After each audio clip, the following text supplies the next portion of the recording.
দেখো সূচক নিয়মাবলীর আমরা এর আগের ভিডিওগুলোতে 7 দাগ পর্যন্ত কমপ্লিট করেছি, এখন 8 দাগটা কমপ্লিট করছি। এখানে 3টে মান দেওয়া আছে, a to the power x equals two b two the power y equals to c two the power z এবং a b c equals to 1। এই মানগুলো ব্যবহার করে আমাকে এইটা সমান 0 প্রমাণ করতে হবে। এটা সমান 0 সেটা আমার দেখাতে হবে, মানে প্রমাণ করতে হবে। তাহলে আমরা কি করব, অঙ্কটা এখান থেকে শুরু করি। এই যে দেখো 3টে মান দেওয়া আছে, এই 3টে মানকে আমরা ধরে নেব। a to the power x equals two b two the power y equals to c two the power z, এটা কিন্তু z ইকুয়ালস টু আমরা কি কে ধরে নিচ্ছি, কে লিখে ব্র্যাকেটে লিখবে ধরি। তাই আমরা আলাদা আলাদাভাবে a to the power x equals to K লিখতে পারবো। যেহেতু 3টে সমান কে, তাহলে আমরা আলাদাভাবে কে লিখতে পারবো। তাহলে কি করবো, আমরা এই এক্সটাকে আউট করব। আমরা সিম্পল এখানে এ নিয়ে আসবো, কারণ দেখো এবিসি আছে, এইটা ভালো করে লক্ষ্য করতে হবে। এবিসি আছে, সিম্পল এবিসি। তাহলে আমাদের এই এর মাথায় যে পাওয়ার আছে সেটাকে আউট করতে হবে। কি করব, এ টু দি পাওয়ার এক্স আছে, আমরা নিচে হরে একটা এক্স দিয়ে গুণ করলাম ইকুয়ালস। তাহলে সমান চিহ্নের বাঁ দিকে যা করবো ডান দিকেও সেটা করতে হবে। তাহলে এখানে কি করব, এখানেও একইভাবে 1/x দিয়ে গুণ করব। অতএব কী দাঁড়াচ্ছে তাহলে, এ ইকুয়ালস টু এই এক্স আর এক্স কাটাকুটি হয়ে যাচ্ছে, কে টু দি পাওয়ার 1/x। এই একটা মান বার করলাম। দ্বিতীয়টা বলছে দেখো আবার সে একইভাবে B to the power Y equals to কে।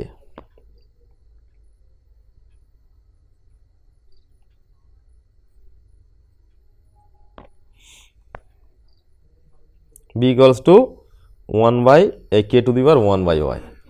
একইভাবে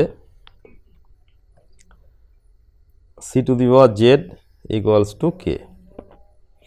একই পদ্ধতি ইউজ করে নিচে একটা করে জেড দিয়ে ভাগ করছি,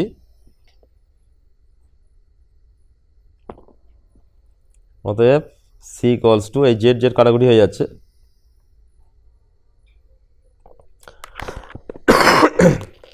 এবার কি করব, এখানে আর একটা মান দেওয়া থাকবে এবিসি ইকুয়ালস টু 1, সেটাকে আমরা বসালাম। এই দুটো মান ব্যবহার করে এটা আমাদের বার করতে হবে। তাহলে এখানে এবারে এবিসি মান 1 দেওয়া আছে, এই মানগুলো আমরা বসিয়ে দেবো।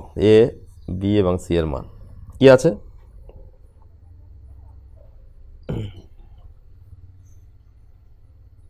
বি এর মান বসালাম, সি এর মানটা কি আছে,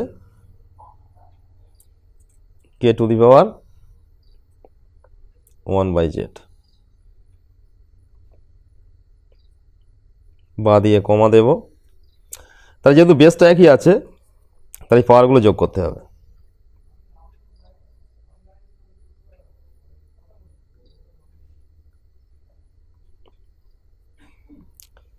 ওপরে সিম্পল লসাগু করব, মানে যোগ করব আর কি।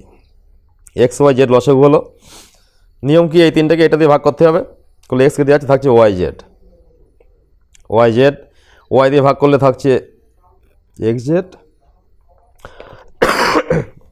জেড দিয়ে ভাগ করলে কি থাকছে এক্স ওয়াই। এখানে কাজ করি, এখানে 1 না লিখে একটু শর্ট করে দিই, কে টু দি পাওয়ার 0। তাহলে আমরা বলেছি সূচকের থিওরিতে বলা আছে বেস দুটো যদি সমান হয় তাহলে পাওয়ারগুলো সমান হবে।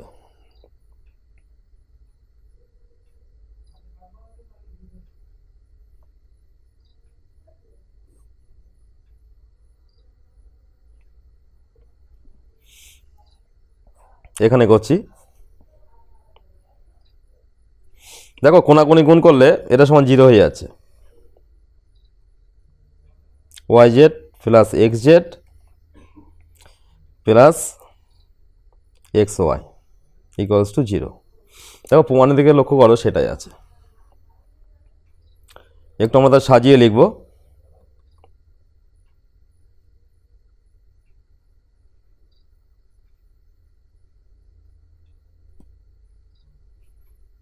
প্রমাণিত।